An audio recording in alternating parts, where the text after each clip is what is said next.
Hi, I'm going to start my videotape at 10 minutes and 45 seconds.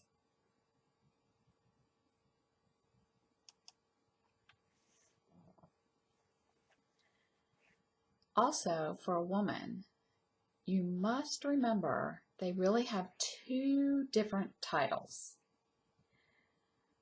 The first title is Senora, and what that means is maybe the woman who doesn't want children or have children. The second title that you could call a woman is Senorita. And that means they do not have children yet. Maybe they're not married. So let's give you an example. Suppose you're at the doctor's appointment and there's a young woman, about 20 years old. You go into the doctor's office, and if you call her Senora, she might really feel insulted. Like, I'm not married yet. I have no children. I am a senorita. So you really need to be careful on that. Make sure that you follow and honor and respect their appropriate titles.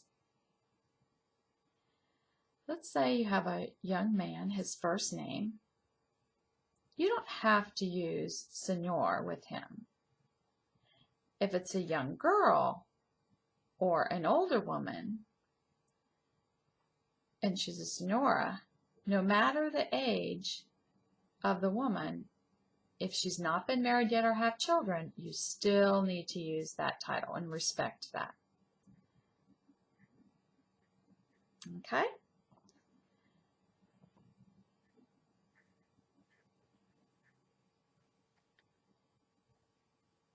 Now I'm going to discuss for the interpreter, if you are meeting a Latino deaf for the first time, you really need to try to kind of analyze them before the start of the actual interpreting job.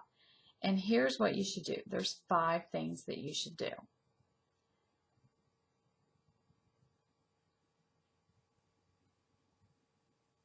If you follow this acronym, G-R-E-E-T, GREET. And what does that mean? I'm going to explain what each letter means. The first one, G, for generation. That person, the deaf Latino, knowing what area, what age group they're from, it's really important to know if they're an older person, doesn't matter if it's a man or a woman, they tend to have really behaviors that match their generation time.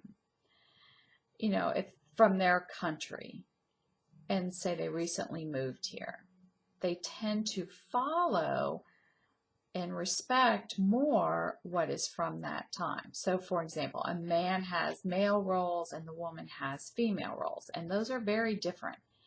So you need to try to analyze that and look at them and try to figure out what those are and what they're connected with. So that's the first letter of GREET for generation. Now I'm going to go to the second letter, R. R is for the reason that they have left their country and come here to the U.S. It's important to know why. So let's suppose they escaped from their country or fled from their country due to a war. That may tend to impact their behaviors. So trusting and authority, their characteristics from their country, there could have been a lot of killing. You don't know the reasons. So let's just say, suppose they're from Cuba and they fled and they were really trying to avoid the communistic country. that and all those behaviors could impact how. So it's really important that you observe that and try to figure out some background. Would you ask them directly, why did you flee the country? Never. Never ask them directly. Just try to figure it out by observing, communicating, having some conversation back and forth. And they will probably inform you of different reasons that they came. What you need to do is see if you can figure that out, why they left their country, and just kind of put it in the back of your mind and remember that this could affect their behaviors. So you need to be observant of the client's behaviors. So I've told you the G, the R. Now let me tell you the first E. Family is this little unit. And usually in the smallest unit, we have the mother, the father, the children. And this size unit we typically call the nuclear family. With Latino families, they tend to really prefer to have an extended family. In that unit, they've actually included like the grandparents, aunts, uncles, cousins. So their nuclear families expanded to be more of an extended family. And they rely on that to support each other. They might give advice or influence each other, and it's important to know that and to know the preferences of who's in that extended family. You know, it might just be a small, maybe they don't have much family here. Part of their family's still in their home country, and they might really miss them and have relied on them for support. So that can really influence their behaviors. So I've given you G, R, the first E, now the second E, ethnic. And what do we mean by that?